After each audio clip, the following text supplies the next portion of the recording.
Hooray! I'm very awake. Hi everybody. Welcome back to today's Daily Peek, where I peek the daily. Where I do the daily every peek. I'm very normal.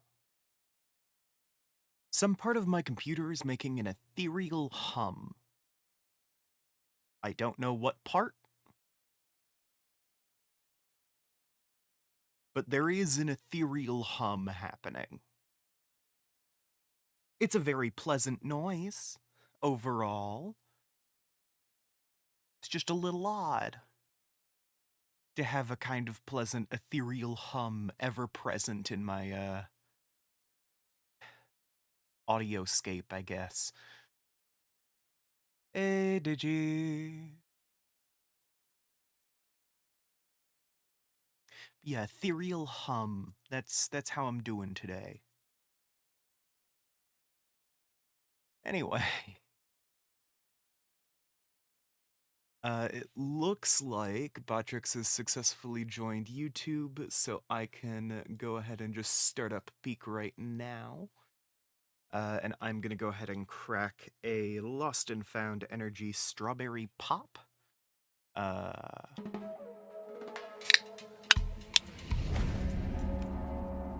There we go. And I am going to take my meds. If you guys have meds to take, I recommend you do that as well.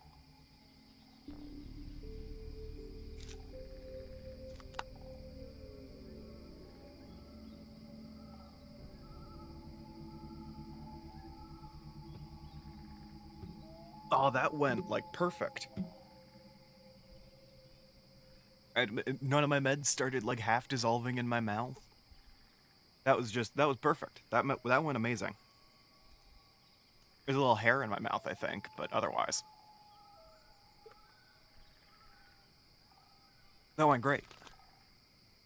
It's the best meds swallow I've done in a hot minute. 10 out of 10. That's an Olympic gold performance.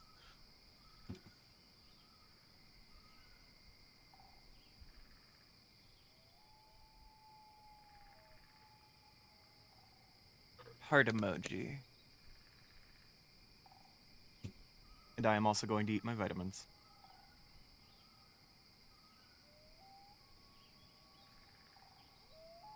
Though I have learned that there is a sunbeam that I can follow throughout my room. If I wake up at like 7-ish, I can bask in it for the next hour or so. And then it moves so far to the edge of my bed that it's just impractical. So I go and get stuff done. And then I come back, I can sit in the beanbag chair. I'm still on the ground, by the way. And from like 11 to 1, I get perfect sunbeam time in this beanbag. It's great. Some of the best shit I've ever experienced. It was super annoying when I was in a normal chair, but now I am basically lying in bed all day. Except I'm not staying in the bed, I've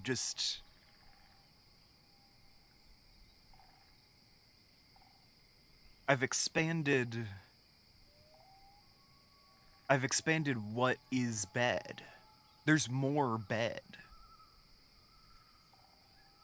Anyway, I'm gonna go ahead and boot up the game.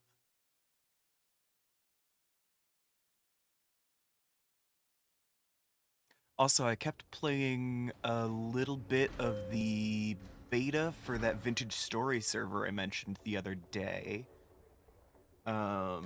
Notably, it's got the tech tree system, and the resource requirements are pretty big. What?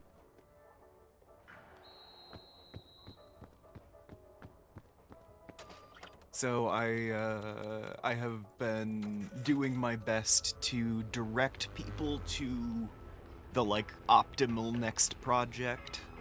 Because I'm pretty sure, based on the stuff I've looked at so far, you're looking to beeline like 2 to 5K blocks from spawn, preferably in a direction other people have not gone. And you sap up every surface copper deposit you can find. And then you expand until you are able to get a prospector's pick. Because the like quantity of resources required for all of this research means that, especially in the early game, every guild in the world is a resource-hungry monster. And in a situation where, like in the early game, you can't dig shit out of the ground yet, it's just the surface copper deposits and like panning, I guess. Yeah. You're a resource-hungry monster. It's the two, like, options there are either you spread out over the terrain and take out all of the surface copper deposits, which is the easier option, or you make a couple wooden pans and you force some people to stand in a lake and pan for copper for a while. So, from what I can tell, the optimal strategy, once we're out of the beta test of this server, is going to be run away really far, and drain all of the resources from a distant location, so we can get access to these techs faster, and then like move back towards the spawn area, so we can actually, like, benefit people around there.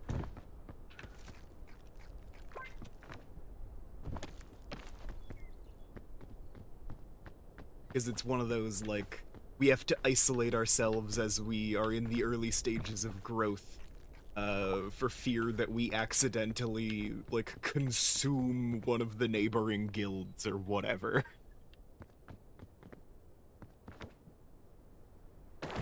Like a fucking werewolf locking themselves in for the full moon. Like the Don't Escape games.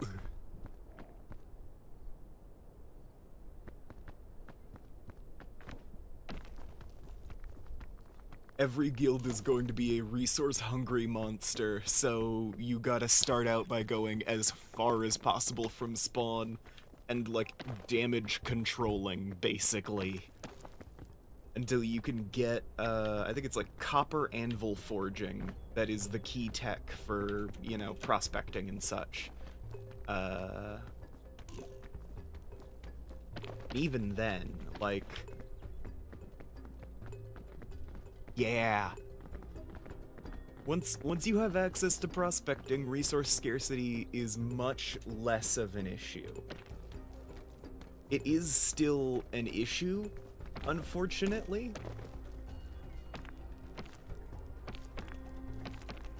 But it's less of an issue. God damn it.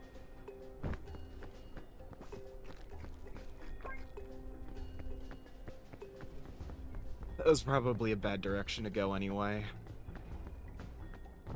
Hi, Jake.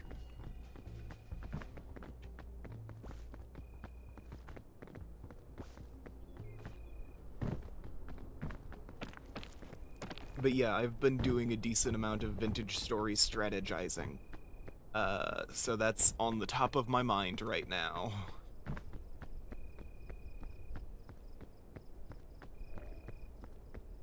Because yeah, I do think my contain the werewolf strategy is gonna be the optimal situation. Mount Shoreverest Part 2? Hopefully fucking not.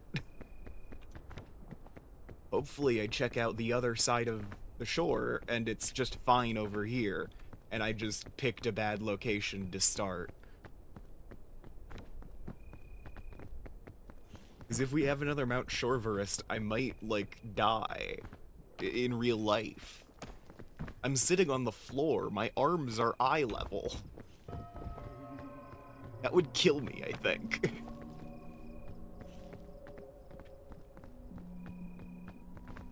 But yeah. The, like, contain the beast theory of spread out so you, aren't affected by artificial resource scarcity around the spawn, can achieve access to techs that let you get resources faster early on. Like prospecting and such. And then moving back towards the center so you can unearth the resources by the spawn, which have been sapped by all of the guilds who settled there immediately. Because that's just inevitably going to happen. So you go back, you start taking prospecting jobs, and you, well, dig up the other half of spawn, the underground bits. If you're being, like, a nasty capitalist, you can probably get some favorable deals in that period, in terms of, like, resource extraction rights. I would prefer not to exploit people in a moment of weakness, though. So I will probably just end up being a dirty communist, and, you know, offering to help people out with that for mostly free.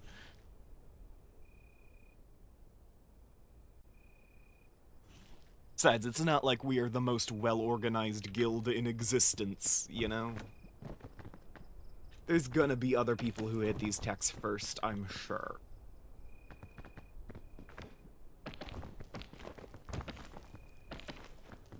I just want to do my best to make sure that my guild is in as good of a position to help others as possible, early on. And that means, bypassing that initial resource scarcity.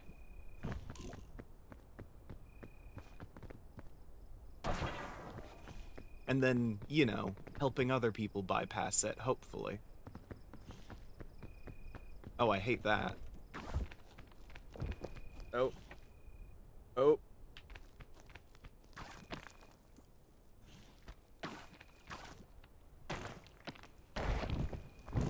Okay. Solid. Tips for the caldera. The caldera mostly just looks threatening. It's not actually particularly difficult.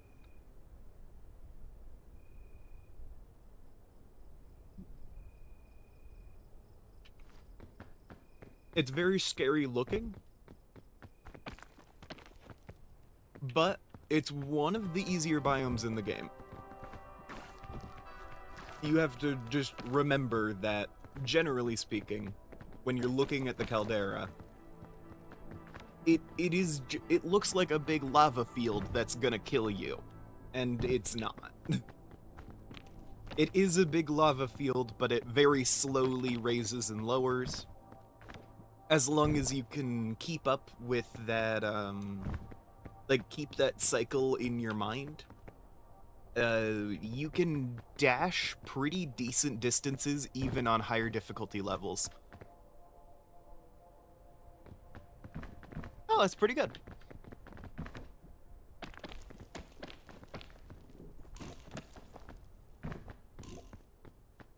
Yeah, no, that's a solid, loadout to get right away. Hell yeah. But yeah. My biggest tip for the caldera is, basically just don't be a pussy. You can run further and take more heat damage than you think you can.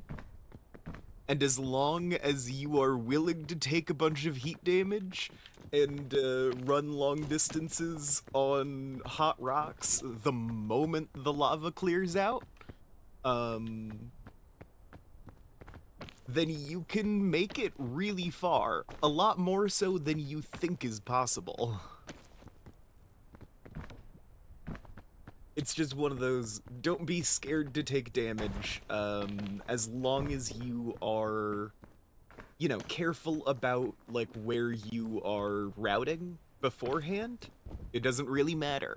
You just need to know the rate that the heat is going to accumulate, and you need to know when the lava is going to lower and rise.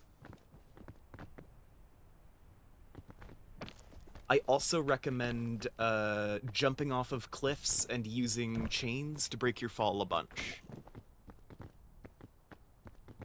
Fortified milk? Fortified milk helps a lot with the caldera. Any type of immunity effect does. Though, if you're a skeleton, keep in mind that the, like, rocks being hot, being a skeleton is very helpful for the caldera, but it should be kept in mind that if you stand in the lava, you start taking brute damage. And the skeleton takes like 8 times more of that.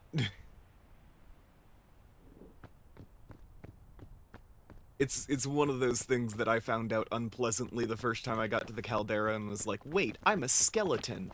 I don't take heat damage. And then I jumped in the lava and I took brute damage, and it killed me instantly.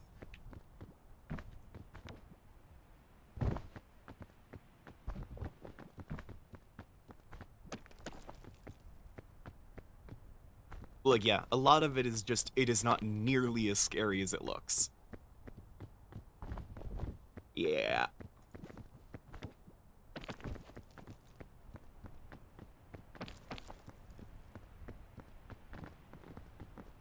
Like, getting that intimidation in your heart,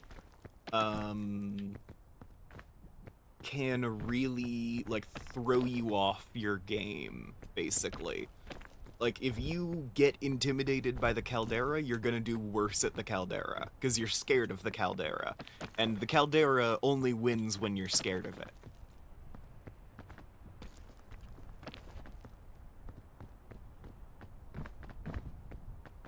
That's my advice.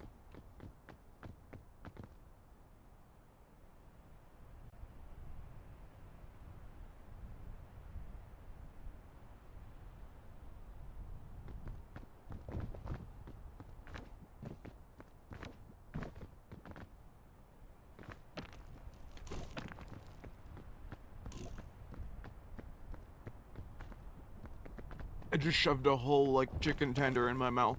That was too big. Sorry, I got chicken and waffles for breakfast.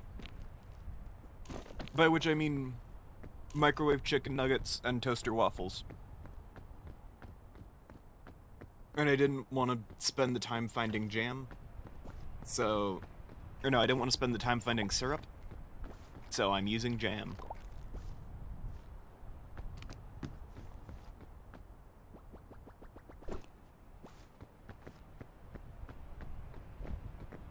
Waffle. You get it.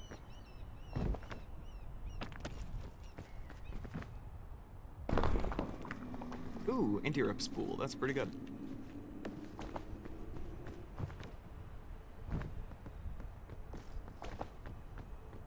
Everything in my backpack is cooked proper, so I don't need to think about it.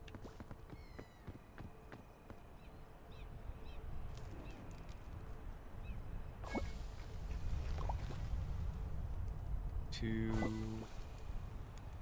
three. There we go. Tropics. This is the easier version of the roots. I say as if the tropics didn't come first.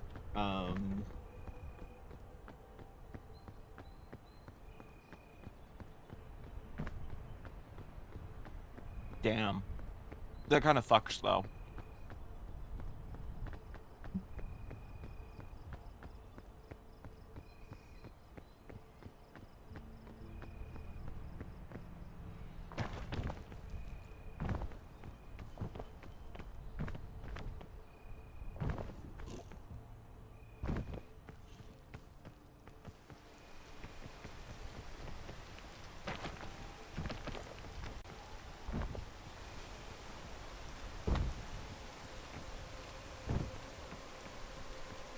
Blech. It is one of those fun things of, like, the roots feels like it is balanced for an entirely different game, you know?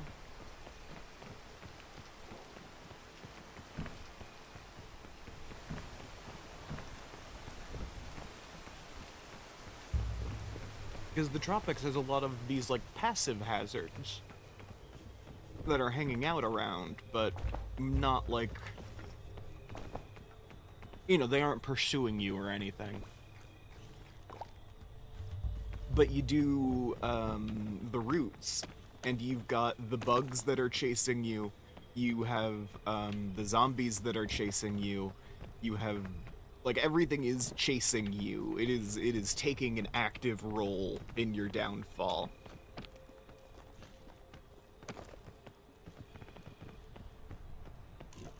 So if you want, the roots to be balanced to the difficulty level of the tropics, I think you get rid of the things that move around.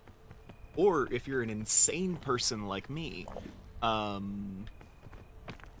what happened to bees? They live. They're just around. But yeah, if you're an insane person like me and you want the rest of the game to be balanced to the roots, what you do is you start adding enemies to other biomes. Because I like the idea of mountain goat in the Alpine, who will, like, attempt to knock you back in a similar vein to what the bugs do.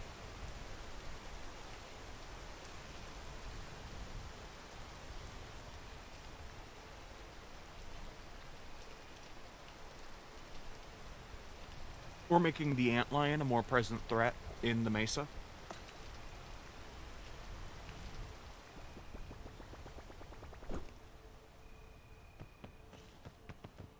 Right? It would be.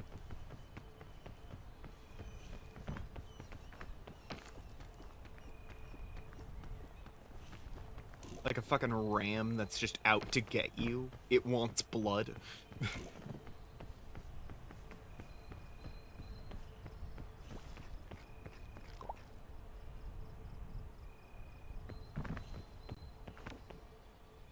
Just goat things, TM. You get it, Digi.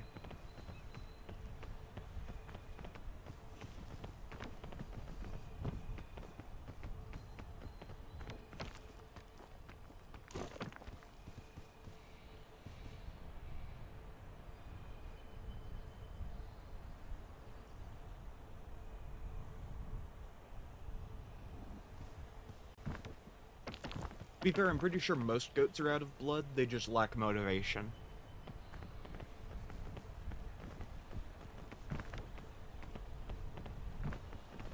Yeah, no, I am the kind of insane person that wants the rest of the game to be balanced to the roots, as opposed to the roots balanced to the rest of the game.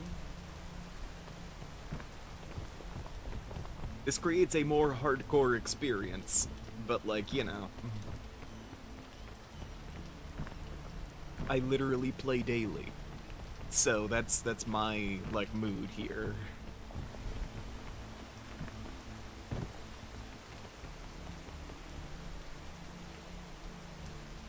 Stream lagging happens.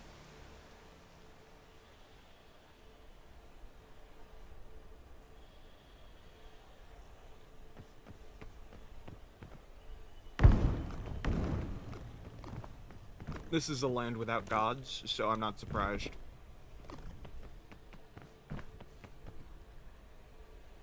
Okay, that went pretty bad for me.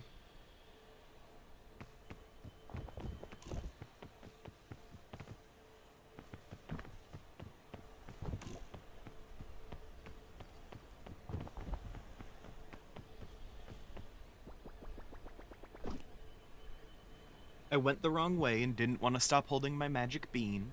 And I did kind of immediately hit 3 different, fucking poison puffs.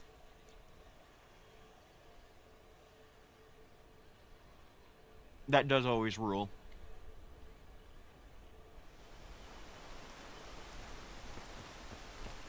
I do love doing that.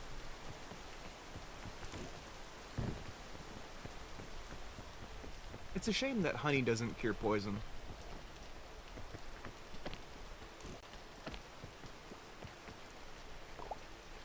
Because honey, in real life, has antibiotic properties. I don't know if this is common knowledge, but that's one of the reasons why you can find honey in ancient Egyptian tombs, and it's basically still good to eat.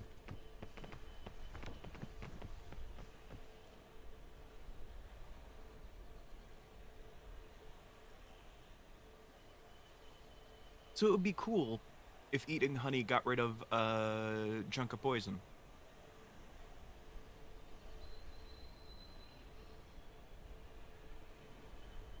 Shut the fuck up.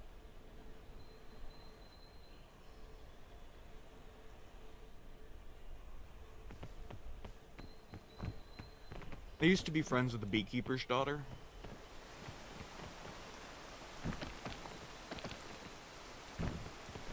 And then the beekeeper's daughter got into some weird cult shit. And I got into some unrelated cult shit.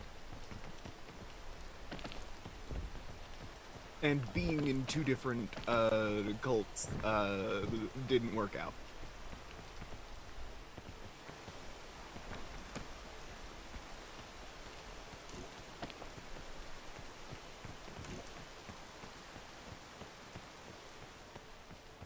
Yeah, right?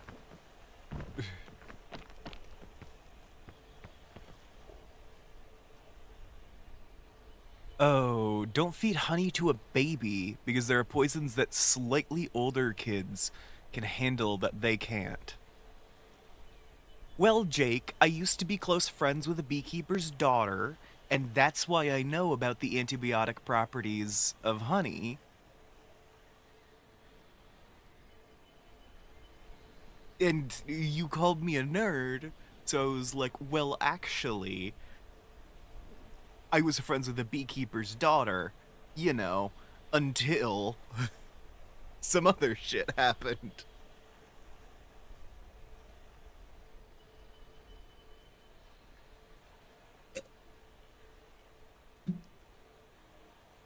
I would classify both of the groups that we ended up in as cults, even though one would really only be, like, classically called one.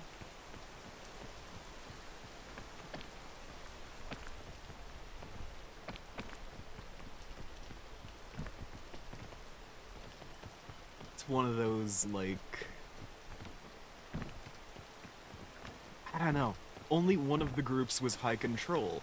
The other group was, not a high control group, but, or at least not in the traditional sense, but it had, like, a community enforced ideology that was originated from the top, but you know. And the other one was a very small group, where it was like reinforcing a lot of harmful behaviors, but it was like in a circle. Like it wasn't, you know, there was one leader. It was the anarchist version of a cult.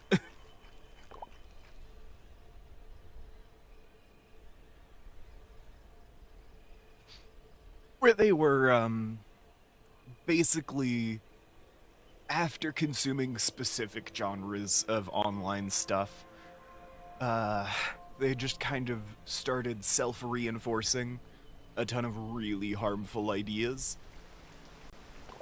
and holding each other to them, making them slowly worse over time in a situation that I would indeed call the cult-like, but, you know.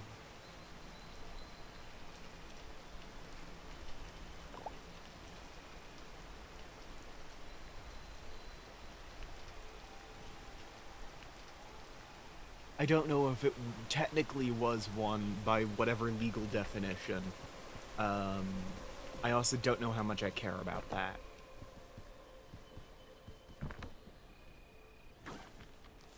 They both basically were in my mind.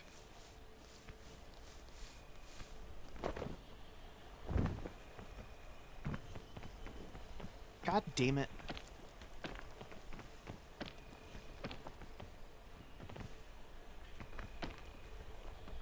But yeah. I don't know, it's one of those fun things with obscure internet communities.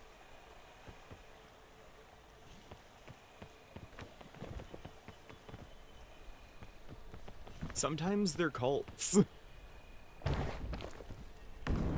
Not to put too fine a point on it. Oh, this ain't good. I need a heat item or a med kit now. Because I wasn't concerned enough about that earlier, and now I am screwed.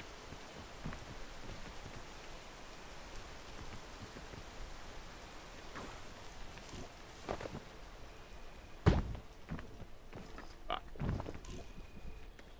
Nope. Nope. Nope. Nope. The fungus, go over there. I would still like to be able to use my backpack. Okay. I have a checkpoint flag. I forgot about that initially. I do have that. Checkpoint flag, perfect heat item. I need you guys to know I am actually about to use a checkpoint flag as a heat item.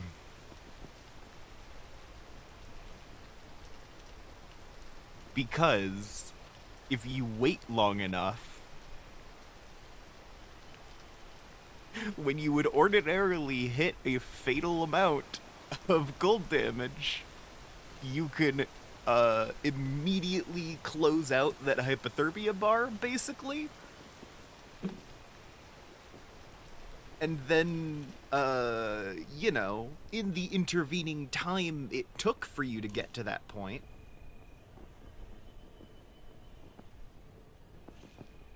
oh, it's super dumb.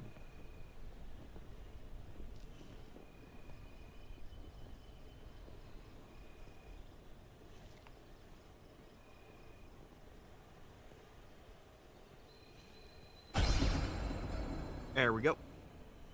And the sun rises. And the sun rises. Good. Okay.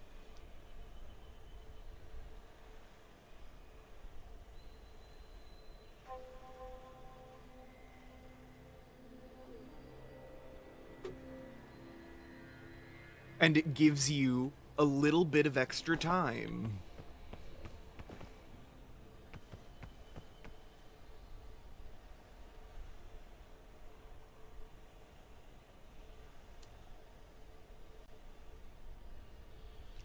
Neat. Is the other one Digi?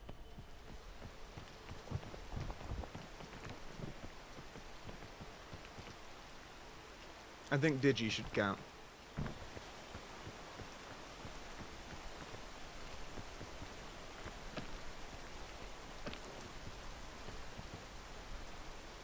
Oh, okay. That still rocks, though. Make sure you're practicing standard online safety stuff, of course. But live streaming is pretty fun. It can be a great way to meet people online that you probably wouldn't have otherwise.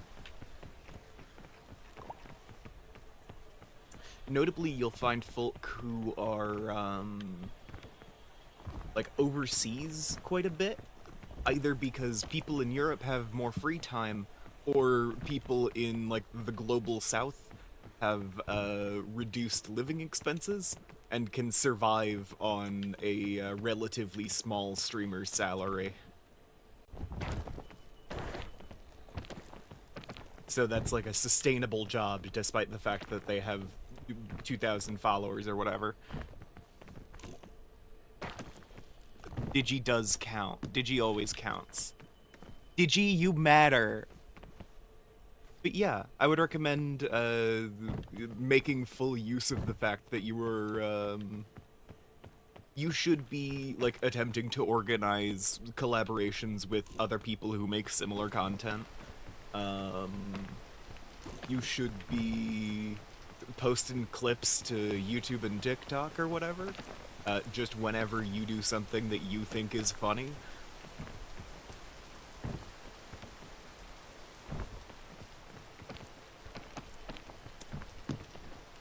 And you should be meeting people from all walks of life. Do not discount anyone based on sexuality, race, gender, whatever. Because anyone can be incredibly interesting.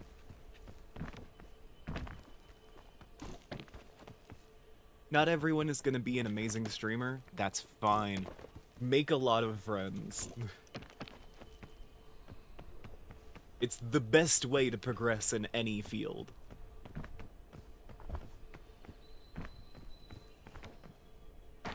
Yeah, you fucking matter, Digi. I'll start sobbing right now.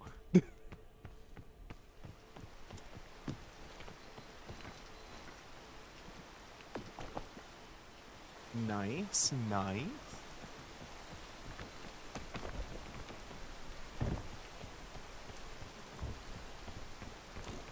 Yeah, I would say, in the, like, small phases of being a streamer, when it's mostly just a hobby situation, online safety is gonna be your most important skill. Learn not to fall for scams, or,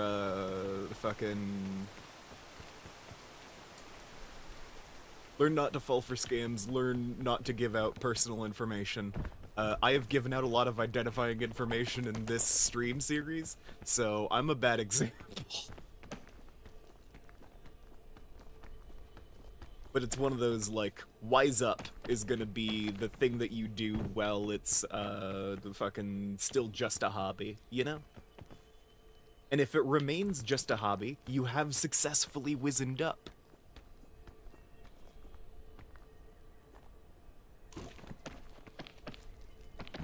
I need outside motivators to get me to, like, interact with Blender more.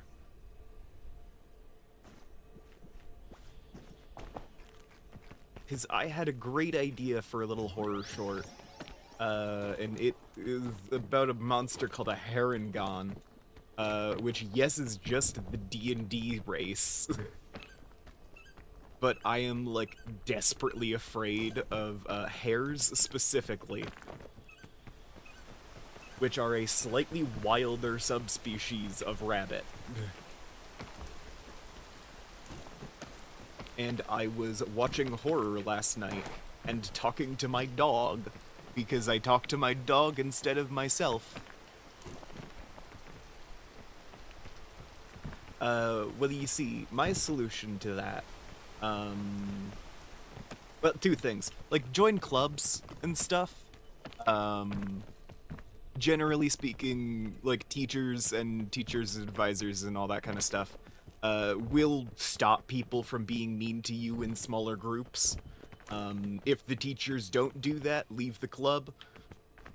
But, like, join clubs for your interests. It's scary as hell. But yeah.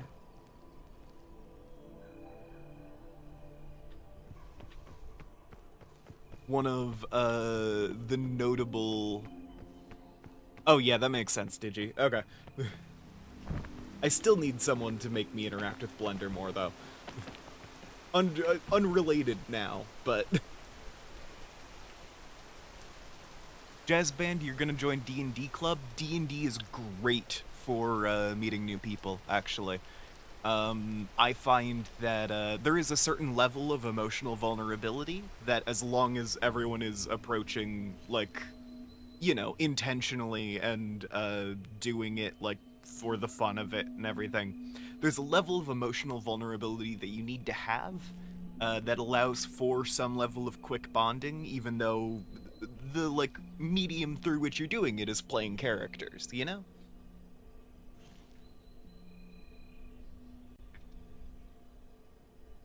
It's guided improv with your special buddies. Special buddies, in that case being the like characters is what I was referring to. You're doing guided improv with a character that you've presumably worked for a little bit on and, you know, enjoy.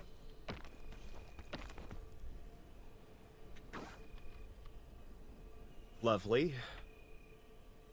Okay, that's a bad route. I've learned this now.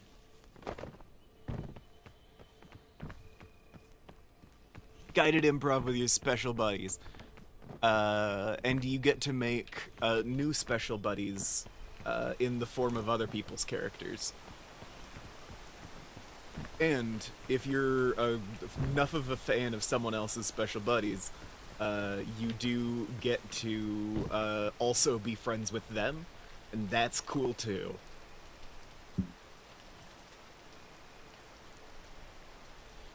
I also recommend, if you are being treated like a punching bag by your like school environment, to not make friends in your school environment. Scorch berries are heat items, yeah. Scorch berries give you a considerable amount of heat damage. Heat damage neutralizes cold damage.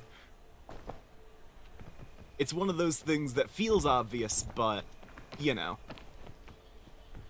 Like, once you've seen it in action, it feels super obvious. But doesn't necessarily occur to you, like, early on. Because the first time you eat a scorched berry, it's like, oh no, this is a berry that hurts me. And your brain puts it in the same category as, like, the poisonous berries. And it's like, do not eat. But no, it's a different thing. The way in which it hurts you can be beneficial. I may have spent too long without making meaningful progress, though, and I am now at significant risk of instant death. Fuck. The risk has only gone up.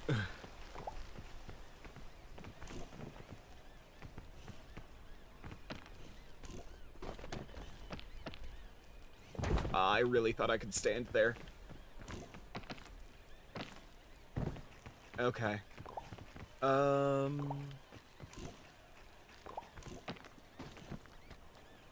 I just need a little bit of the cold to go away. Fuck. Ah, damn it. Alright.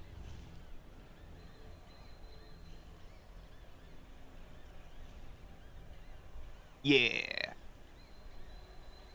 Alas. But yeah, if your school is treating you like a punching bag, I also advise to make friends outside of your school. That's a big one too. Like, find community groups. When I was struggling, I found a, like, queer students thing, in, like, the city proper. I went a couple weeks. I didn't ultimately benefit from it, but I can see the people I have met there, I had met there, being, like, close contacts as well. Ultimately, the best thing for me was joining a decently big game server and making a shitload of friends by making a guild. Yeah. A different thing I did was I took a course, a like video production course, because I was in the video production program and I wanted more excuses to do stuff. And it was like, well, I don't really have access to good equipment over the summer, so...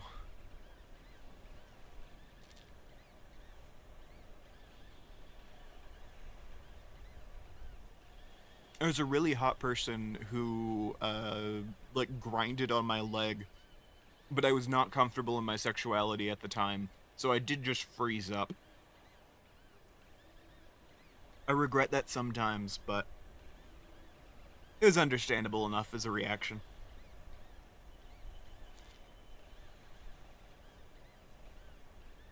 They apologized and everything. It was a little awkward, but got patched out ultimately.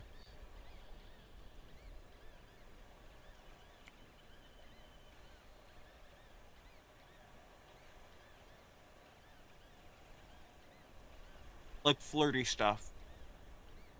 I'm not gonna go into more detail because I've died and I need to log off because I have chores to do.